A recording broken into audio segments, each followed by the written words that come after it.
আসসালামু আলাইকুম রহমতুল্লাহ। গতকালকে আমাদের প্রশ্ন ছিল, উম্মতে মুহাম্মাদের মধ্যে সর্বপ্রথম জান্নাতে প্রবেশ করবে কে?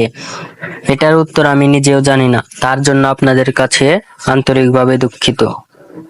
যারা উত্তরটি কমেন্ট বক্সে প্রদান করেছেন তাদেরকে অসংখ্য ধন্যবাদ। যারা উত্তরটি দিতে পারেননি তাদেরকে আমার চ্যানেলের পক্ষ থেকে স্বাগতম। আশা করি পরবর্তী প্রশ্নতে সঠিক উত্তর প্রদান করবেন। আজকে আপনাদের উদ্দেশ্যে প্রশ্ন হলো, কিয়ামতের পূর্বে কোন নদী পাহাড় সমান স্বর্ণ বের করে দিবে?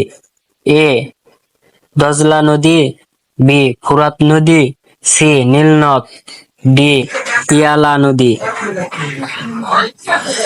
সকলকে কমেন্ট বক্সে সঠিক উত্তর প্রদান করার জন্য সবিনয়ভাবে অনুরোধ করা হলো। মহান আল্লাহ তাআলা আমাদেরকে সঠিক উত্তর প্রদান করার জন্য তৌফিক দান করুন। আমিন।